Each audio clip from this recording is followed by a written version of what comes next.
नमस्कार, मैं हूं रवि अवस्थी और आपको बता दूं कि जो जंग का तौर तरीके थे और जो मोर्चे थे वो खुलकर सामने आने लगे हैं। अभी तक ईरान जो था वो सिर्फ हथियार सप्लाई कर रहा था रशिया को, लेकिन अब पहली बार ऐसा हुआ है कि वो रशिया की तरफ से बोल भी रहा है और सीधे सीधे ट्रंप को टारगेट कर रहा है। जावेद लारिजानी ये एक वरिष्ठ सलाहकार हैं सुप्रीम लीडर अली खामनेई के ईरान के।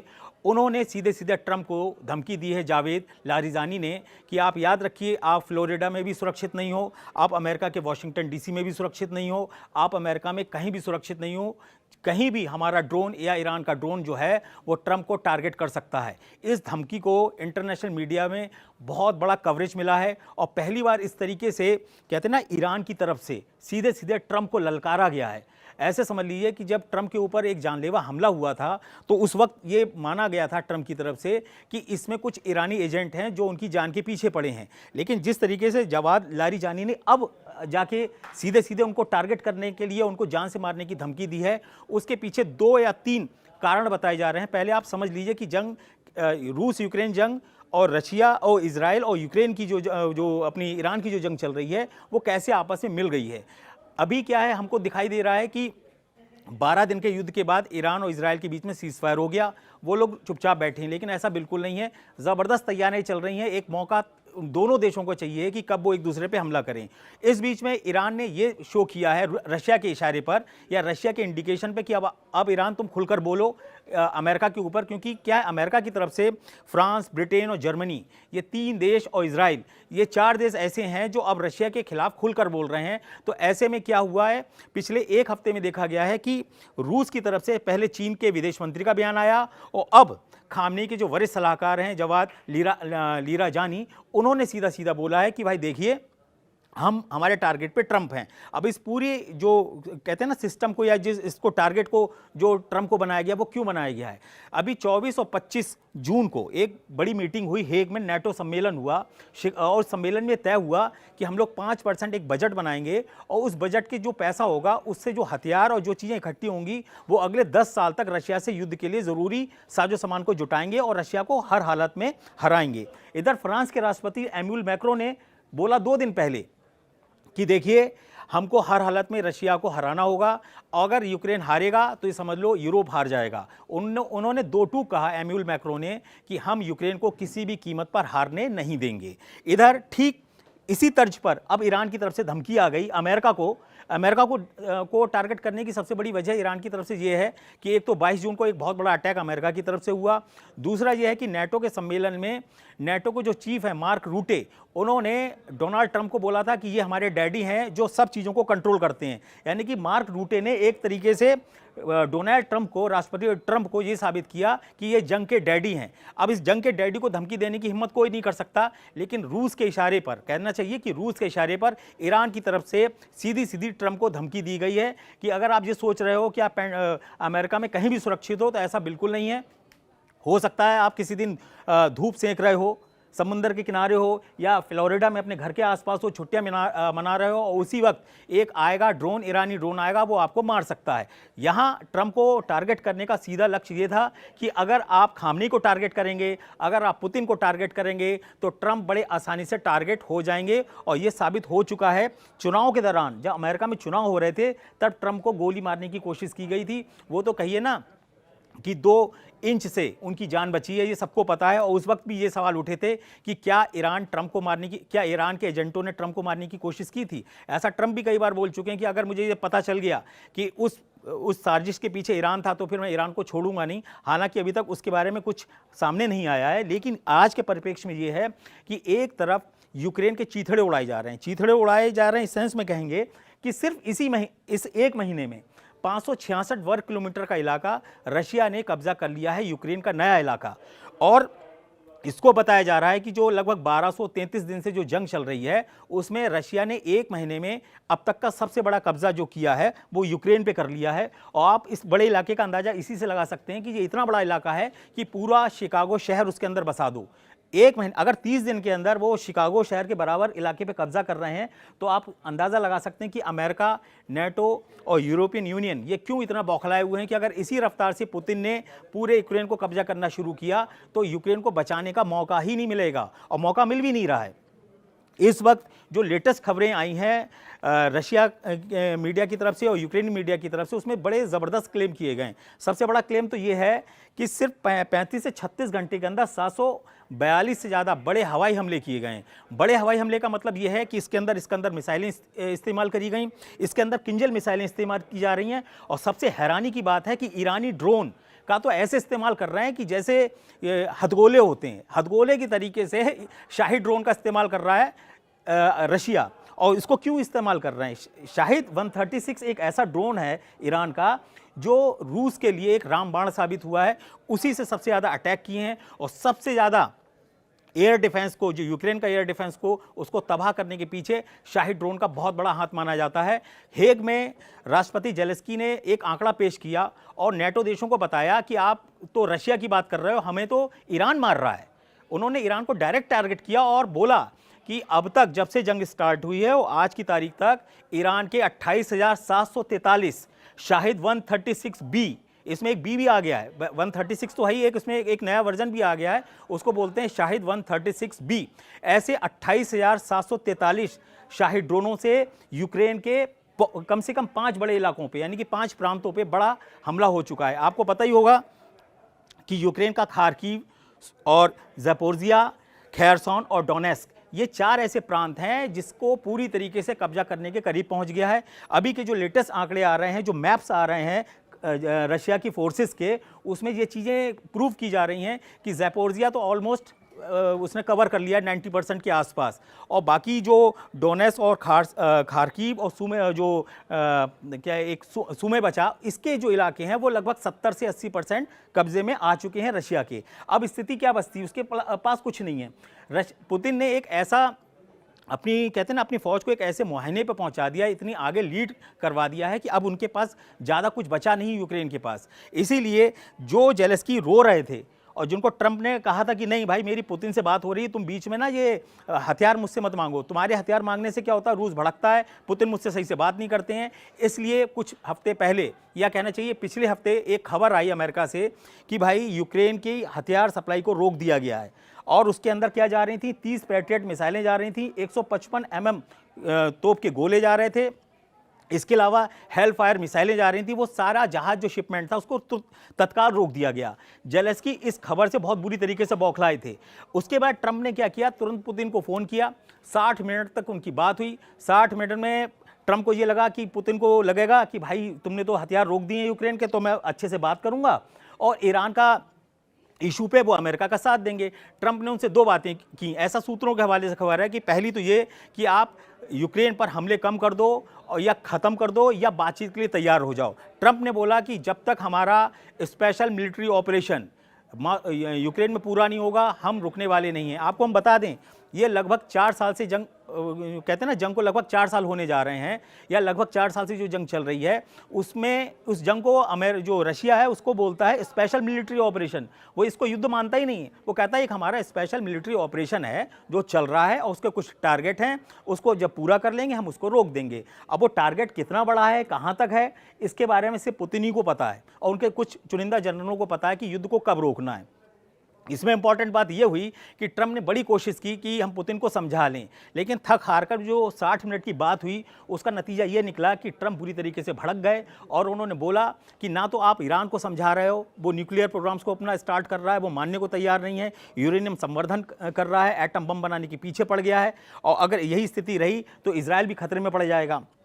इसीलिए बार बार ट्रंप ने जब देखा कि पुतिन उनकी बात नहीं मान रहे हैं, तब उन्होंने क्या करा कि जो फ्रांस, ब्रिटेन और जर्मनी हैं, इनके नेताओं को सुनना शुरू किया और उनसे बोला कि आप भाई बताओ, मैं तो ट्रंप को समझा चुका, मैंने जो चाल पट्टियां करनी थी वो कर ली, लेकिन वो नहीं मान रहे हैं। यही मौका मिला नेटो देशों को, और उसमें जो अपना ब्रिटेन है, जर्मनी है और फ्रांस है। इन्होंने कहा कि देखिए हम आपको पहले ही समझा रहे थे कि पुतिन नहीं मानेंगे, इसका एक ही तरीका है कि हम सब लोग मिलें और यूक्रेन के ज़मीन से रशिया पे अटैक करें डायरेक्ट। इसीलिए जो जर्मन चांसलर हैं फ्रेडरिक मर्ज, उन्होंने क्या बोला, हेग जो नेटो का सम्मेलन हुआ हेग में, नीदरलैंड्स में, वहाँ फ्रेडरिक मर्ज ने बोला, जर्मन चांसलर ने, कि मैं आपको बता दूं, जो नेटो ने नई टेक्नोलॉजी यूज़ की हथियारों में, जो नई मिसाइलें बनाई हैं, जो हमारे नए फाइटर एयरक्राफ्ट हैं, अगर हम उनका इस्तेमाल रूस के खिलाफ अब नहीं करेंगे तो याद रखिएगा कि रूस हमें दूसरा मौका हथियार इस्तेमाल करने के लिए नहीं देगा। यानी कि जो फ्रेडरिक मर्ज थे, उनका सीधा सीधा कहना है जर्मन चांसलर का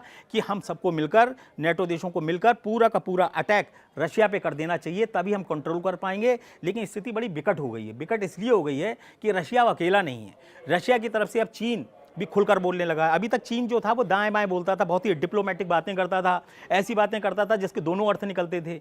लेकिन पहली बार ऐसा हुआ है, मैं आपको एक बहुत बढ़िया बताता हूँ। जिनपिंग के बेहद करीबी हैं, राष्ट्रपति जिनपिंग के बेहद करीबी हैं, और चीन के अंदर एक धाकड़ नेता माने जाते हैं, विदेश मंत्री हैं वांग यी। वांग यी जो हैं वो चीन के विदेश मंत्री हैं। जब वो नेटो के जो फॉरेन पॉलिसी की प्रवक्ता की हेड हैं काया कैलिस से जब वो मिला और उसने बोला कि भाई आपस में बातचीत की, उन्होंने बोला कि आप चीन जो है वो रशिया के इतने करीब है, अगर आप अपना प्रभाव का इस्तेमाल करेंगे तो हो सकता है पुतिन आपकी बात माने और यूक्रेन पे हमले रुक जाएं और फिर इस इलाके में जो है वो शांति आ जाए। उस टाइम उन्होंने क्या बोला कि वो कभी भी नहीं चाहेंगे, वांग यी ने क्या बोला विदेश मंत्री चीन के, कि हम कभी भी नहीं चाहेंगे कि रशिया जंग हारे। अगर रशिया जंग हारेगा तो अगला नंबर चीन का होगा। ये चीन का डर बैठा हुआ है। चीन चाहता है कि अगर रशिया जंग हार गया तो अगला नंबर उसका है, इसलिए वो इतना ज़्यादा कोशिश नहीं कर रहा है। वो दाएं बाएं से कहीं से भी, वो ईरान को भी हथियार पहुंचा रहा है, रूस में भी दाएं बाएं से अपना हथियारों को पहुंचा रहा है, उसको हर तरीके की सपोर्ट कर रहा है। यही वजह है कि जो चीन है और जो ईरान है वो रशिया के पीछे बैक में आ गए हैं। ईरान तो खुलकर आ गया, वो तो कहते हैं ना आत्मघाती मोड में है कि या तो हम रहेंगे या आप रहेंगे। इसीलिए जो ट्रंप को जान से मारने की धमकी दी गई है वो इसीलिए दी गई है कि आप ये मत समझिएगा कि आप तो खामने को धमकी देते रहेंगे कि हम आपको मार देंगे, आपकी लोकेशन हमको पता है, लेकिन आप भी याद रखिएगा अगर 86 साल के खामने को जरा भी आंच आई तो फिर 78 साल के जो ट्रंप हैं वो भी अपने आप को सुरक्षित ना माने। ये ईरान की तरफ से एक मैसेज दिया गया है। और ये जो बयान दिए जाते हैं ना वो ऐसे नहीं दिए जाते हैं, इसकी तैयारी होता है, इसका माहौल देखा जाता है, इसकी टाइमिंग देखी जाती है। ईरान ने ये बयान ऐसे वक्त में दिया है जब अमेरिका, फ्रांस, ब्रिटेन और जर्मनी ये सब के सब यूक्रेन के आके पीछे खड़े हो गए हैं और यूक्रेन जो है वो सीधा सीधा अटैक ईरान के ऊपर कर रहा है। वो कह रहा है कि आपके ड्रोन जो है मुझ पे अटैक कर रहे हैं, यानी कि ईरान जो है वो सीधा यूक्रेन के हमले पर शामिल हो गया, यानी कि यूक्रेन पे जो हमले हो रहे हैं ड्रोन के उसमें ईरान शामिल हो गया है, ऐसा आरोप जेलेंस्की का लगा चुके हैं हेग के अंदर। अब ऐसी परिस्थिति में क्या हुआ, ऐसी परिस्थिति में ये हुआ कि अब जो ईरान है उसको ये बोलना पड़ा कि भाई हाँ ठीक है, अगर हम आप हमको समझते हो कि हमारे ड्रोन की वजह से आप हार रहे हो तो ठीक है, हम और हथियार देंगे हम। और आप इसी से अंदाज़ा लगाइए कि ईरान के शाही ड्रोन मुहाजिर 10 और एक दो और उनके जो अराश ऐसे ऐसे जो ड्रोन हैं उसमें से एक या दो जो शाही ड्रोनों की फैक्ट्रियाँ हैं वो रशिया में खोल दी गई हैं। क्यों खोली गई हैं? क्योंकि वो ट्रांसपोर्टेशन का वक्त बचाना चाहते थे। रास्ते में एक बड़ी दिक्कत है, जब ईरान और इजराइल का भयंकर युद्ध हो रहा था और ईरान लगातार 2000 किलोमीटर से 1500 किलोमीटर से 1800 किलोमीटर से जब मिसाइलें दाग रहा था इजराइल के ऊपर, तो एक बड़ी दिक्कत आई ईरान के सामने। दिक्कत ये आई कि जब वो अपने रास्ते में हुआ करती थी उसकी लाइव स्ट्रीमिंग होती थी। लाइव स्ट्रीमिंग का मतलब होता है कि मिसाइल किस रूट से, कितनी ऊंचाई पे, कितनी निचाई पे, किस रफ्तार से इजराइल की तरफ बढ़ रही है। और इसको रोकने के लिए बड़ा गेम खेला गया। गेम किसने किसने खेला? गेम जो खेला वो खेला फ्रांस ने, जर्मनी ने और ब्रिटेन ने। इसमें जो फ्रांस था उसने तो क्लेम भी किया है कि हमने बहुत सारी मिसाइलों को, ईरान की मिसाइलों को रोका है, यानी कि उसने वर्ड यूज़ किया रोका है। रोका का मतलब ये होता है कि हमने उनकी मिसाइलों, ईरान की मिसाइलों को तबाह किया है। ये बात जो है ईरान को बहुत बुरी तरीके से चुभी है और ब्रिटेन ने भी यही काम किया। उसके फाइटर जेट्स ने कई मिसाइलों को इंटरसेप्ट करके उनको हवा में ही मारा है, इजराइल तक पहुँच ही नहीं पाई। इसीलिए करीब लगभग 3 या 4 दिन पहले ईरान के विदेश मंत्रालय की तरफ से एक बयान आया था जिसमें उन्होंने बोला कि याद रखिए कि ब्रिटेन और फ्रांस हमारे टारगेट पे हैं, उनके जहाज हमारे टारगेट पे हैं। आप हमारी मिसाइलों के संग अगर इस तरीके का कुछ भी बीच में छेड़छाड़ करेंगे तो याद रखिए कि हम फिर ब्रिटेन और फ्रांस के जो सैन्य अड्डे हैं उनको टारगेट करेंगे। ये ईरान की तरफ से धमकी 2 से 3 दिन पहले बिल्कुल क्लियर कट आ गई है। तो यहाँ मैं ये समझाना चाहता हूँ कि युद्ध जो है वो 2 खेमे में खुलकर सामने आ गया है। एक तरफ हो गए अमेरिका, ब्रिटेन, फ्रांस, जर्मनी और इजराइल को भी आप मान के चलिए, इजराइल भी अब कंडेम करने लगा है कि साहब वो यूक्रेन में ईरानी मिसाइलें कहाँ से आ गई और ये कैसे हो रहा है। इधर रशिया भी जो है वो कुछ ही दिन पहले इजराइल को भी इनडायरेक्टली समझा चुका है कि आप इस तरीके से ईरान की संप्रभुता पे हमला नहीं कर सकते, उसके एटॉमिक ठिकानों पे हमला नहीं कर सकते। आपको किसने अधिकार दिया है कि अगर कोई अपने एटॉमिक पावर से बिजली जनरेट करता है तो आप उसको कैसे तबाह कर सकते हो। ये रशिया की तरफ से इजराइल को बोला जा चुका है। इसका मतलब ये है कि जो दो धड़े थे युद्ध के, वो कहते हैं ना एक उफान पे आ गए हैं और अब जो स्थिति है वो ऐसी है कि युद्ध रुकने वाला नहीं है। अब युद्ध की बेहतरीन, कहते हैं ना, बड़ी तैयारी और बेहतरीन तैयारी के लिए बड़े पैमाने पर, कहते हैं ना, सारी साजो सामान इकट्ठा होना शुरू हो गया है। इसलिए हम आपको बोल रहे हैं क्योंकि जो हेग में मीटिंग हुई थी 24 और 25 जून को, उसका सबसे बड़ा जो सफलता थी वो क्या थी? क्यों बोला गया ट्रंप को डैडी? क्योंकि डैडी के धमकी से और धमकाने से और पुचकारने से, फटकारने से नेटो ने अपना जो रक्षा बजट था वो 5% बढ़ाया हथियारों को खरीदने के लिए। इस 5% को सुनने में बड़ा छोटा लगेगा यार, इससे 5%, लेकिन याद रखिए जब 32 देशों की जो जीडीपी होगी उसका अगर 5% के हिसाब से पैसा आप निकालोगे और उससे फिर हथियार खरीदोगे तो किस लेवल पर वो हथियार खरीदे जाएंगे, कितने बड़े लेवल पे हथियार खरीदे जाएंगे। हाँ, इसमें एक इतना ज़रूर था कि जो नेटो के 32 देश हैं उसमें एक स्वीडन एक ऐसा देश निकला जिसने बोला कि साहब हम इतना पैसा नहीं खर्च कर पाएंगे कि हम अपने जीडीपी का 5% हथियार खरीदने में लगा दें, ज़्यादा से ज़्यादा 2.3 या 2.5, इससे ज़्यादा बिल्कुल नहीं। इसमें क्या हुआ, अमेरिका को यह सफलता मिली कि जितना पैसा अब नेटो के पास आएगा उसकी डिफेंस इंडस्ट्री को बड़ा पैसा मिलेगा। ट्रंप इस बात से बड़े खुश होते हैं कि जब वो गोला बारूद कहीं फटे तो उसका पैसा अमेरिका है। यही ट्रंप चाहते हैं कि अब जो रशिया से लड़ाई हो वो कम से कम ऐसी हो कि कंधा तो यूक्रेन का रहे लेकिन गोला बारूद अमेरिका की फैक्ट्री में बने और वहाँ एम्प्लॉयमेंट बढ़े और उसको पैसा ज़्यादा से ज़्यादा कमाने को मिले। यही ट्रंप की चाल है। लेकिन ट्रंप ये चाहते हैं कि मैं पुतिन को ऐसे साथ के रखूं कि उसको नुकसान भी पहुंच जाए और मेरी कमाई भी हो जाए।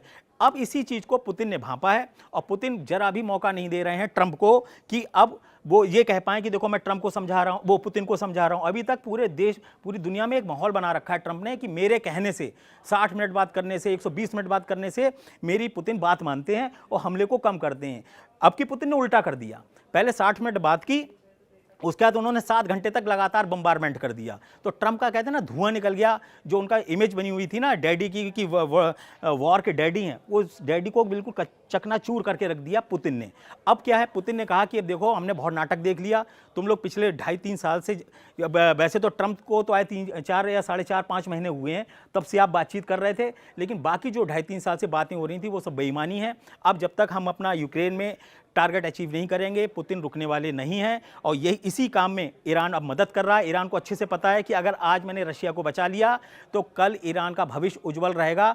निश्चित रूप से उसको बड़ी लड़ाई में बड़ा नुकसान होगा लेकिन वजूद उसका कभी खतरे में नहीं पड़ेगा। उसके एटॉमिक जो सेंटर्स हैं, जो अड्डे हैं, वो भी सुरक्षित रहेंगे। इसीलिए अब अमेरिका और इजराइल ये तय कर रहे हैं, आपस में मीटिंग हुई है अभी वॉशिंगटन में कुछ ही दिन पहले, कि भाई ईरान पर अगर अभी हमने हमला नहीं किया तो ईरान फिर जो हमको दोबारा मौका नहीं देगा। इसीलिए नेतन्याहू ने ट्रंप को बोला है कि देखिए जैसे जैसे वक्त बीत रहा है ईरान मजबूत होता जा रहा है, ईरान के ऊपर जो हमने हमले किए थे वो बहुत तेज़ी से रिकवर कर रहा है, उसका फोर्डो परमाणु ठिकाना और नतांज और इस्फान बहुत तेज़ी से हैवी मशीनरी से वहाँ पे सब चीज़ें ठीक की जा रही हैं। अगर यही हालात रहे तो ईरान जो है वो कुछ भी बड़ा धमाका कर सकता है। इससे पहले वो करे, हमें उस पर अटैक कर देना चाहिए। लेकिन ट्रंप की दुविधा ये है कि क्या वो एक साथ 2 मोर्चों पर युद्ध कर पाएंगे। और ट्रंप को ये जो धमकी लेटेस्ट दी गई है उसका मतलब ही सिर्फ यही है कि भाई अगर आप खामने को टारगेट करोगे या अगर ऐसा कुछ सोच रहे हो या आपने नेतन्याहू के साथ वॉशिंगटन में ऐसा कुछ डिसाइड किया है कि चलो 86 साल के बुजुर्ग